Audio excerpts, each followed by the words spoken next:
खुशी आप लोगों के लिए, क्योंकि गुजरात में भी बाईपोल है, कर्नाटका में जहाँ जानकारी आ रही है कि अभी आप लोग लीड कर रहे हैं, गुजरात में भी आप लोग लीड कर रहे हैं, कितनी खुशी आपको? देखिए, पहले तो गुड न्यूज़ कि प्रियंका जी जो है अब लोकसभा में दिखेंगी। हमें एक लैंडस्लाइड विक्ट्री दिखती है वायनाड में। और रही बात जो बाईपोल है, गुजरात में भी कांग्रेस पार्टी लीड कर रही है और कर्नाटका की तीनों सीटों पर भी लीड कर रही हैं। और जी बिल्कुल, झारखंड में जो हमारी अलायंस है that is leading, so that is a good news. Unfortunately Maharashtra के जो रुझान हैं, और अब तो खैर रिजल्ट आ ही रहा है, उसमें दुख ज़रूर हो रहा है। और इस मौके पर मैं आज कहना चाहूँगी कि मैं अपने पिता अहमद पटेल जी को ज़रूर याद करती हूँ, क्योंकि महाविकास अघाड़ी की जो अलायंस थी, पोस्ट पोल अलायंस थी, वो एक उनका ब्रेन चाइल्ड था। एक अनथिंकेबल फीट उन्होंने अचीव किया और 5 वर्ष पहले कांग्रेस, एनसीपी, शिवसेना की एक सरकार बनाई। और उम्मीद तो हमें पूरी थी कि महाविकास अघाड़ी चुनाव जीतेगी, पर शायद जनता कुछ और ही चाहती थी। मैम, लेकिन अपोजिशन जब ये आंकड़े आना शुरू हुए महाराष्ट्र में, तो संजय राउत की तरफ से कहा गया कुछ तो गड़बड़ है। क्या ईवीएम आप लोग अभी भी उस बात को दोहराएंगे कि ईवीएम में कोई दिक्कत है या कहीं कोई गड़बड़ी की जा रही है? इस बात की आशंका है आप लोगों को? विकल्प क्या है? कांग्रेस पार्टी हर बार, क्योंकि ये आवाज़ उठती है कांग्रेस पार्टी की तरफ से। देखिए, जनता ने जो अपना फैसला दिया है वो सराखों पर, बिल्कुल हम उसको मानते हैं।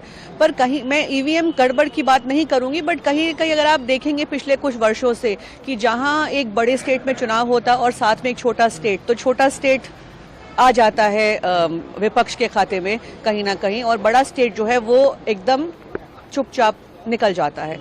तो गड़बड़ ज़रूर है, पर फिर भी बयानबाजी जो है इस तरह की नहीं होनी चाहिए, और बहुत ही सोच समझ के लोगों को और नेताओं को बोलना चाहिए, खास करके जब चुनाव का वक्त होता है और चुनाव के बाद भी, क्योंकि जनता सब देख रही होती है।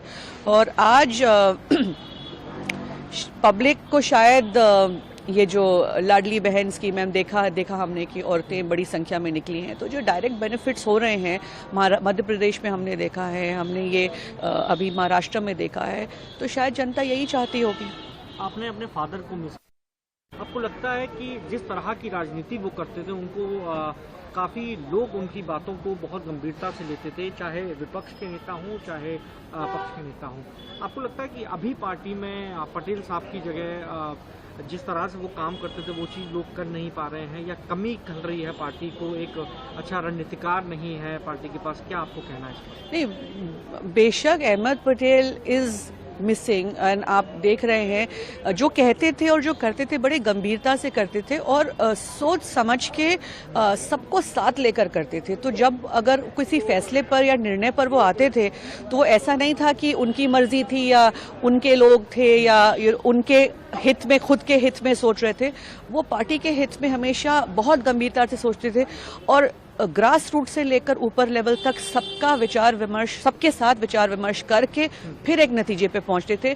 आई थिंक उस तरह की रणनीति आज हमको चाहिए, बिल्कुल, कि आप सोचें तो सिर्फ पार्टी के हित में सोचें, personal interest should be in the back burner. If you like this video, then like, share and subscribe to ET Now.